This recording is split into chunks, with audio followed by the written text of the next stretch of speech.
ખાસ કરીને સોના અને ચાંદીની વાત કરી લઈએ તો અહીંયા જે રેલી આપણને તેજી તરફની બનતી દેખાય છે તે હજી પણ આપણને યથાવત રહેતી દેખાઈ રહી છે। ખાસ કરીને સોનાની વાત કરી લઈએ તો આંતરરાષ્ટ્રીય બજારોમાં કિંમતો જે છે તે રેકોર્ડ સ્તરની પાસે આપણને પહોંચતી દેખાઈ રહી છે ને સતત એક વધારો જે છે તે ખાસ કરીને કોમેક્સ સ્પોર્ટની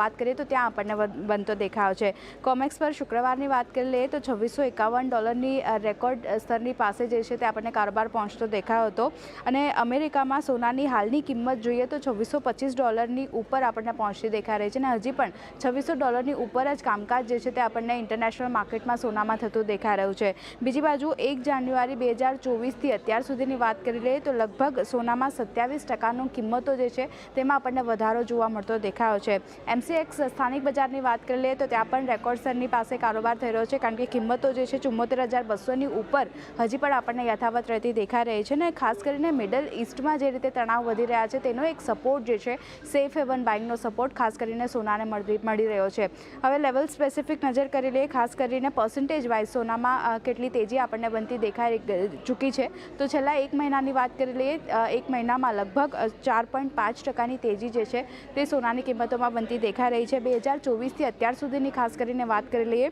તો લગભગ 27% કિંમતો આપણને વધતી દેખાઈ રહી છે અને છેલ્લા 12 મહિનાની વાત કરી લઈએ તો સોનાની કિંમતોમાં 37%નો વધારો આપણને જોવા મળતો દેખાય છે તો ખાસી એવી સારી રેલી આપણને એક વર્ષની અંદર સોનાએ બતાવી છે। બીજી બાજુ ચાંદીની વાત કરી લઈએ તો અહીંયા પણ કિંમતોમાં વધારો જોવા મળતો દેખાય છે। ઇન્ટરનેશનલ માર્કેટની વાત કરી લઈએ 2 મહિનાના ઊંચાઈની આસપાસ જ કિંમતો જે છે તે આપણને પહોંચતી દેખાઈ રહી છે।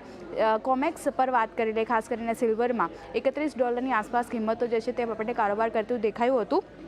ચાઇના તરફથી રાહત પેકેજ મળે તેની આશાએ ખાસ કરીને ઓવરઓલ જે તે બેઝ મેટલ્સમાં એક પોઝિટિવિટી આવી છે તેનો એક સપોર્ટ જે છે તે ચાંદીને મળી રહ્યો છે એને કારણે પણ સેન્ટિમેન્ટ જે છે ચાંદીના આપણને સુધરતા બનતા દેખાય છે। પણ ઓવરઓલ ગોલ્ડ અને સિલ્વરની વાત કરી લઈએ તો જીઓપોલિટિકલ ટેન્શન US તરફથી જે ફેડ રેટ કરવામાં આવ્યા છે વ્યાજદર કાપ કરવામાં આવ્યા છે એને કારણે એક પોઝિટિવિટી આપણને સોના અને ચાંદીમાં જોવા મળી છે।